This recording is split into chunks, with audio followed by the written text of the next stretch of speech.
Welcome back to the third episode of Variety Studio with Evan and Rob. Looks like we've made it this far. Yeah, not bad. Not bad. We're doing all right. So first I want to start off with some heavy news regarding the situation in Paris and now most recently San Bernardino in California. It seems like, ISIS and some of these Middle Eastern terrorist groups have been really dominating the news lately. It's been pretty sad and tragic. What do you have any thoughts on that or? Yeah, obviously it's terrible what's going on. This most recent shooting in California. I mean, they don't know all the facts yet. If he's even connected to ISIS and the other people involved, but I mean, it's definitely hard to get these people, and it's a tough situation that we have in our hands currently. Yeah, absolutely. And it really brings up the question. So I want to get to the Syrian refugee crisis because that's one of the overwhelmingly big news topics right now. So there's a lot of paranoia out there now because, in wake of everything that's going on. And so now the process has been kind of pushed back a little bit, or so it seems. But President Obama has kind of been standing his ground on this issue. He says, we should still let them in, widows and children and things like that. But a lot of people are fearful, and understandably so, that they don't want people who they don't know are coming into the country. They don't know if they can be properly vetted and things like that. So I was able to interview Professor Peter Singer of Princeton University about this issue. I want to throw it into that. So I wanted to talk to you a little bit about some of the things going on currently, like the Syrian refugee crisis. I'm kind of curious where you stand on that. I've heard a lot of different arguments about it, some religious, some non-religious. Where do you stand on that?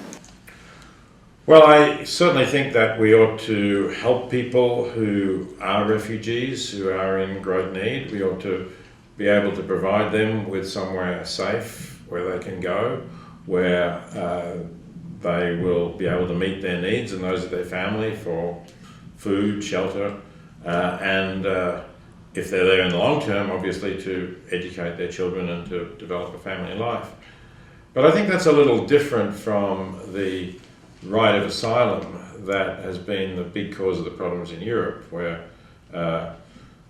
according to the Geneva Convention or Treaty on Refugees and Asylum Seekers, if somebody claims asylum, they get the right to stay in a country until their claim of asylum has been heard, and then if they turn out to be bona fide refugees, they get to stay.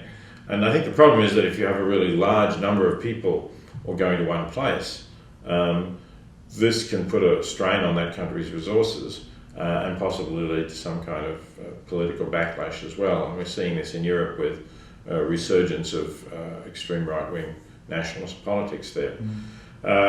So I think what we can do, which can avoid some of these problems at least, is for the wealthy nations to support the United Nations High Commission for Refugees in making sure that it has places where it can house and feed and shelter all of the refugees who need to get out of Syria.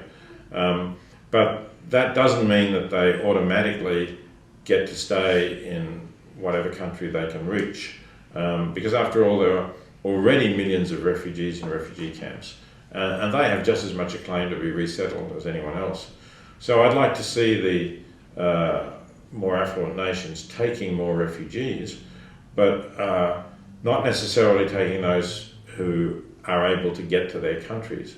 And if all of the refugees had to go to a refugee settlement for processing, I think you wouldn't have the same problems. You would have plenty of time to screen the refugees, for example, to make sure that they were who they said they were, to make sure that they were bona fide refugees, and you would be able to settle them in a more orderly process rather than having maybe hundreds of thousands of people all coming at once. Mm-hmm. And some of these governors, I believe 33 of them, have been reluctant to take a lot of these refugees. Do you think that is morally ethical, or how do you feel about that?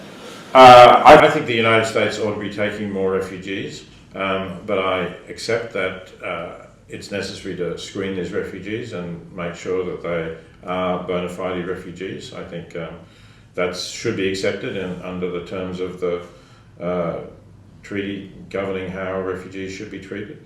So I don't have a problem with that. But just the idea of saying, blanket way, we're not taking any refugees from Syria seems to me to be quite wrong. As President Obama said, they may be the widows and orphans of people who've been killed by ISIS, and surely they have a claim to be resettled somewhere eventually.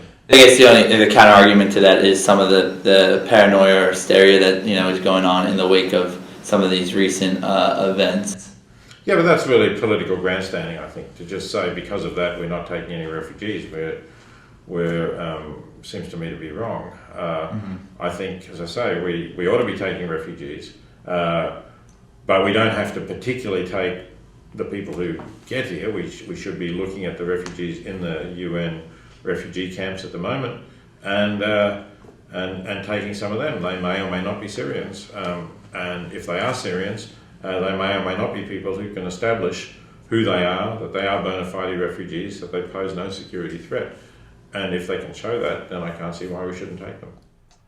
And so Dr. Peter Singer had a lot of wisdom to share with us. He really has good input on that situation, and we're going to hear more from him on the next episode of Variety Studio as well about moral issues, religion, and ethics. So that he was really interesting. Definitely be sure to check the next episode out as well. So I want to move on to Princeton football. They finished with a pretty disappointing season, not quite where they wanted. They lost the last two games at Yale, against Yale and Dartmouth. The Ivy League champions were split three ways, which is really rare. Harvard, Dartmouth, and UPenn all took the crown. What did you see out of the Ivy League this year? Yeah, definitely a disappointing year for Princeton. Once again, Harvard dominates the division, although I'm surprised that it was split three ways with Dartmouth and UPenn, but still not where Princeton wanted to be this season. I think there's a lot of things they can improve on for next year.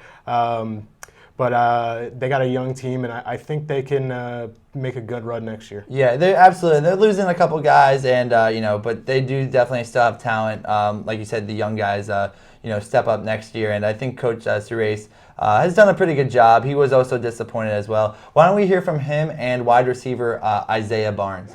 Just the way where we are right now, we're great for 3 plays, 5 plays, 6 plays, but we're not detailed enough. It's driving me nuts. And each in this past 2 weeks, those couple of plays have gone for our opponents. We haven't been able to come up with big plays when we needed to, and can't win like that. Did you guys think you had that really nice catch? Chad threw to you down the field. Did you think after that point you guys had a little bit of momentum? You guys think maybe at that point you guys would run away with it? I don't think we'd run away with it necessarily, but I know just scoring touchdowns kind of gives us some juice on the sidelines, gives us some momentum. I was hoping, maybe it turned into something, but credit to Yale, they were able to stay in it and weather the storm, and they pulled it out. And just this is the last home game. What about some of the seniors? Can you talk to me about some of those guys? Those guys are my brothers. I mean, we've been here for 4 years, fighting each and every day in practice and lifts. Games, it's been a great ride. I wish we could have went out on our home field with a win, but I guess it just wasn't on the cards today. But they'll be my brothers forever, no matter what. You can hear the disappointment with those guys, but I think next year they're going to bounce back. But things weren't all bad. I got to interview Dean Cain at the Princeton homecoming football game when they took on Yale a few weeks ago, and he was really great. Really took away a lot from him. Why don't we hear what he had to say? Dean Cain, back for homecoming. Can you just talk to me a little bit about what it's like to be back today? It's pretty amazing, seeing a lot of guys that I haven't seen in a number of years, and look at this incredible stadium. It's a good game today, 21-all. I'd like to see it swing the other way and have Princeton way ahead. That'd be a little nicer, but it's amazing coming back and seeing all this. It's pretty special to be a part of this whole organization. Yeah. So do you? So you're current? Like, do you follow the team a lot? Every weekend. Well, Coach Surace was a sophomore when I was a senior, so I still feel a tremendous connection to all these guys. My position coach, Steve Verbit, is still here with the team. So I feel a great connection to the university, a great connection to the team, and I sort of live and die on their losses too, and their wins. I mean, it's I'd like to see them win today. I don't want to come all the way across the country to see them lose. So, but it's just really cool to be a part of this. I think once you're in this family, you're in this family forever. Yeah. Hi, can you talk to me a little bit about how, so out of Princeton, you were talking with the Bills a little bit, and then, of course, your injury came. And can you talk to me maybe how Princeton set you on the path to maybe for your, acting career? Well, here's the thing.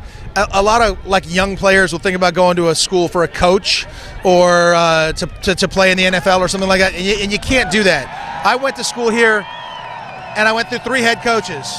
I still got my shot at the NFL. It was great, but what Princeton really provides you is the education beyond that time, and that's most of your life. I can vouch for that.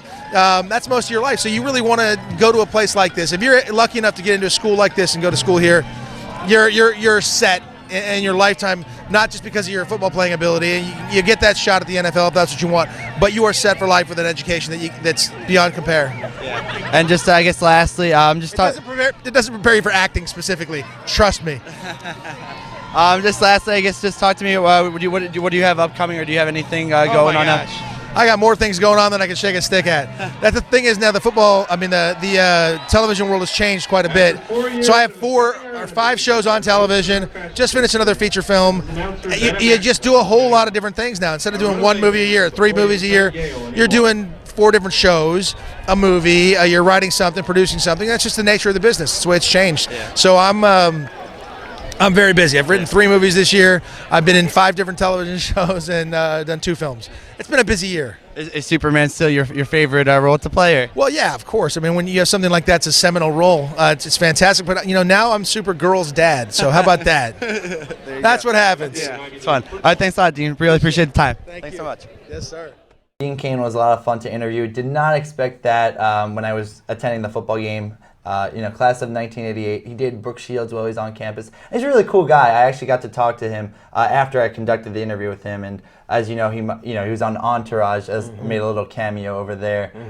Also known for Ripley's Believe It or Not, among a number of other things. Speaking of football, we were at the Giants practice facility last week. Why don't we see how they get prepared for games as they were getting ready to take on the Washington Redskins. New York Giants are in the middle of a playoff push. They are 5-5 with the Redskins and Eagles right on their tails, both at 4-6.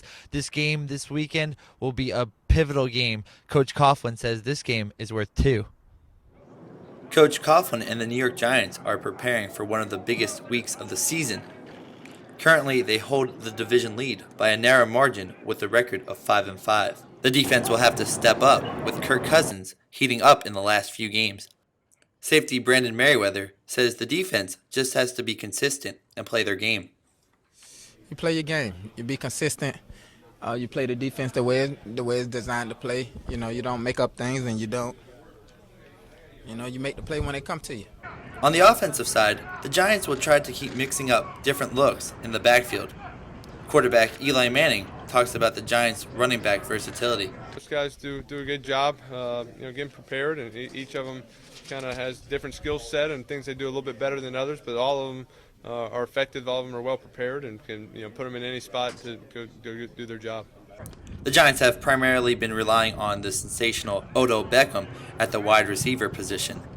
With the recent news that confirms Victor Cruz will be out for the season, Big Blue decided they needed more depth in that area. So the Giants went out and got a familiar face as the team welcomes back Hakeem Nicks, who will now have to get readjusted to the new Giants offense.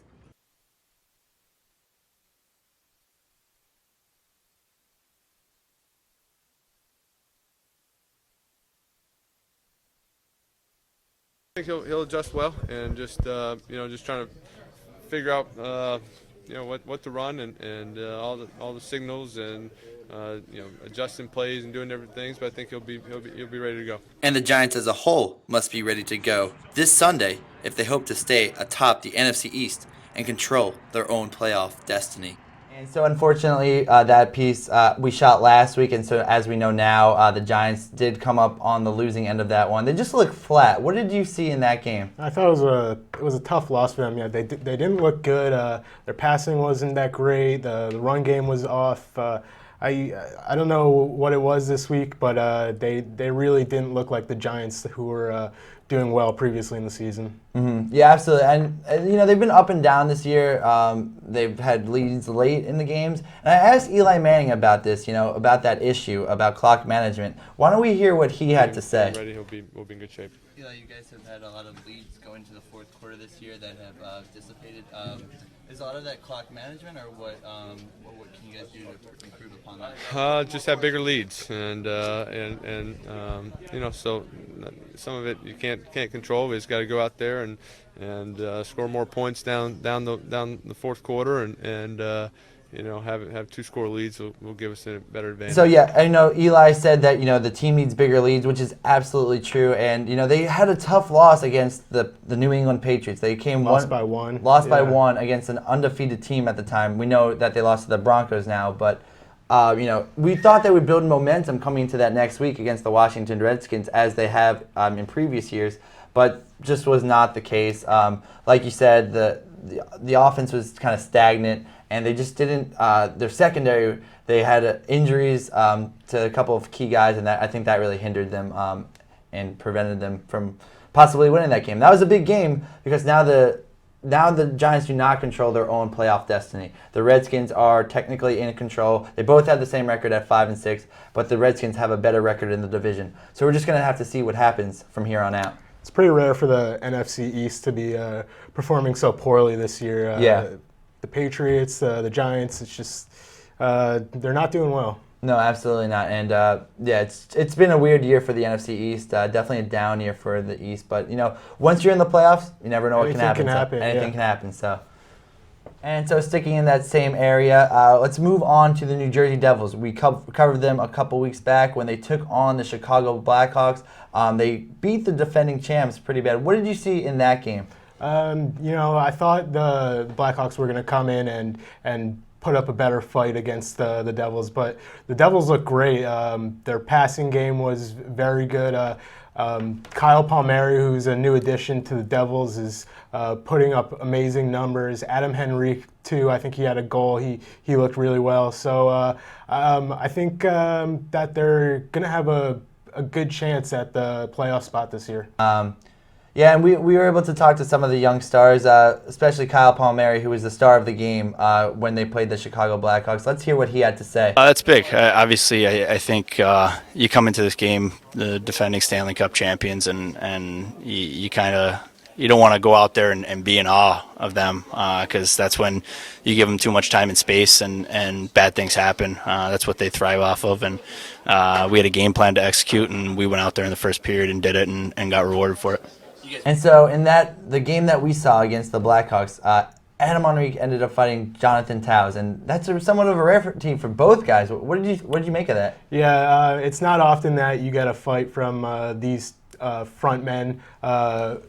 It wasn't a great fight, but then again, Adam Henrique and Towers aren't fighters. So, but those are the kind of players that are supposed to spark the offense, and that's what they were doing. I think 4 years ago was Henrique's last fight. They're just not fighters, but they're leaders of the team, and that's part of the game. That's what you do to spark the offense. So I tip my hat to both of them. Yeah, absolutely. I think that's you hit it right on the head that both those guys were kind of trying to spark their team, and we saw for Henrique that worked extremely well as they were able to carry out the victory that night. Why don't we hear what Adam Henrique had to say about the fight? That was your first fight since 2012. What initiated that? I think it's just him trying to spark something, maybe. But it was. I think if we're on that side of things during the game, same thing happens on our side. Maybe somebody tries to spark things and get that momentum back in your favor and go from there. So it was. I thought our guys did a good job responding afterwards. It was kind of uncharacteristic of both of you guys. You guys both both typically don't fight. So just. Yeah, it was. Obviously not. My first thought coming tonight, but it's part of the game. I I think it's still, a key part of the game, and I think guys really rally around that too. We've been on that side of things this season at different times, and, maybe not your typical fighter, but guys stepping up and jumping in that role when we need something coming back in our favor, and each time we've responded well. And managed to come back, turn the game back around, and pull it a win. So it's been something that's been, I guess, working for us so far. That they're going to have a good chance at the playoff spot this year. Yeah, and we were able to talk to some of the young stars, especially Kyle Palmieri, who was the star of the game when they played the Chicago Blackhawks. Let's hear what he had to say. And so in the game that we saw against the Blackhawks, Adam Henrique ended up fighting Jonathan Towes, and that's somewhat of a rarity for both guys. What did you make of that? Yeah, it's not often that you get a fight from these front men.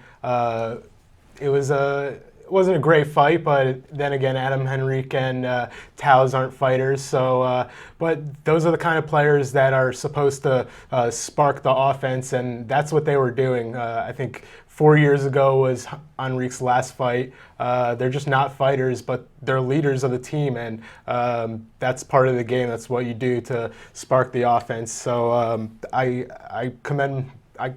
tip my hat to both of them. Yeah, absolutely. I think that's you hit it right on the head that both those guys were kind of trying to spark their team, and we saw for Henrique that worked extremely well as they were able to carry out the victory that night. Why don't we hear what Adam Henrique had to say about the fight? One more time. And speaking of fighting, why don't we move on to boxing? We've been talking about it leading up to it. Cotto Canelo, it finally happened. What did you see in that fight? It was an interesting fight, put it at that. I saw something that I haven't seen out of Cotto in a while. He just didn't look like he used to. He didn't look. He wasn't throwing the punches that he normally throws, and I think Canelo sort of controlled most of the fight. And I wasn't expecting that. I know in the last episode I had my money on Cotto, but now the belt is in Canelo's hands. Yeah, that's right. And he has a couple of days to retain that belt before he would have to take on or decide if he wants to take on Triple G, who holds all the other remaining belts. And that would be a great fight. That's a spectacular fight. I would love to see that fight. Yeah, they'd probably have to agree on a catch weight maybe, but really Canelo is actually a bigger guy anyway. So Canelo is actually a guy who probably comes in the ring on fight night at like 175, maybe 180. So he can really do it if he wanted to. I think he's having trouble keeping on, making the 154-pound weight limit. I definitely think the Canelo Triple G matchup would be a better matchup than the Cotto Triple G, especially from what we saw from Cotto recently. I just think he would get destroyed by Triple G. Yeah, I think what it is that I think Cotto had a little bit more wear and tear. He's a lot smaller guy too. I didn't realize that when they both came into the ring. And he's getting up there in age. I think he's 38 or 39. Yeah. So who's that? Cotto. No, he's like 34. He's a little bit younger, but he's still. But he fights different guys. Pacquiao's an old 35, whereas Mayweather might have been like a young 37 or whatever it was, because the wear and tear that they take in some of these fights. Mayweather, I think, could fight a few more years. Yeah, if he wanted to. But so actually, real quick before we move on, I want to move on to Tyson Fury, Vladimir Klitschko.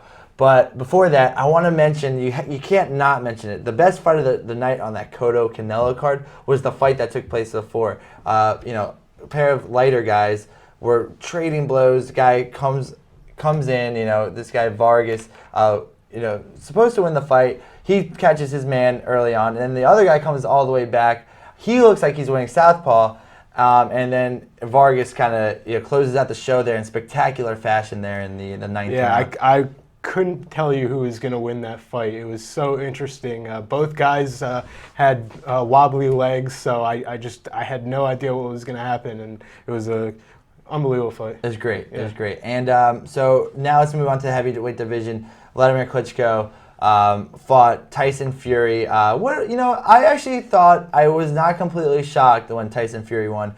This is the first time in a long time that Klitschko has fought a guy who is as big as him or bigger. Tyson Fury being 6'8", Vladimir Klitschko being 6'7", reach it, different reaches. Fury was able to work the outside. He mixed it up, being southpaw, did orthodox. He was frustrating his man, and Klitschko just was not used to that. He never had to go to the body. He never, on any other man, which, muscle memory, he didn't know how to fight this guy, and I think that's what happened. What did you make of it? That's what happened. It was an awkward fight for him. One thing he didn't do at all was throw his famous right hand, and I guess he just couldn't find an opening is what it is, but he really wasn't throwing any punches at all, and he looked awkward, and Tyson Fury was definitely the better fighter in that match, and a little surprising, but Tyson Fury with the height advantage, I think that's what gave him the win. Absolutely, yeah. And it was a good fight, and it looks like Klitschko is going to exercise that rematch clause, and of course Tyson Fury at the end of that fight did a little bit of singing and showboating and whatnot, but he's the champion now. He's a charismatic guy. He's definitely charismatic. Continuing on with our boxing series with Rangel Lubin, he taught me a few more pointers. Why don't we check out to see what we can learn from Rangel? So right here, you're going to get your boxing stance, hands up. You're going to take a little step. Boom. Now the key is you bring your other foot, you want to end up exactly where you started when you first got into your stance. So you want to go right back into your stance. Right here. So boom, you're right back into your stance. Okay? So take a step towards me, boom. Ready again? There you go. Don't drag your foot. Yeah, good. Boom, boom. There you go. Step again. Bang, bang. Don't jump, just step. Don't walk. There you go. Bog is walking. It's all in. Right here. Do it again. Boom. Boom. Bang. Bang. There you go. Little steps, short steps. Always good. Always want to go with the short steps, especially if you're trailing somebody, if you're following them in the ring. All right? Hands up. When you take a step, boom, bounce stance. Always good. This left hand can block a lot of shots. All right? So take a step towards me. Boom, right there. Do it again. Boom. There you go. Exactly. There you go. So you can start letting off whatever. That's exactly what you want to do though in boxing. It's important to make sure that your feet are correct. Because guys are going to tell you you're going to fight a slick guy. You're going to be able to bounce around. So quick demonstration I'll show you. Hey,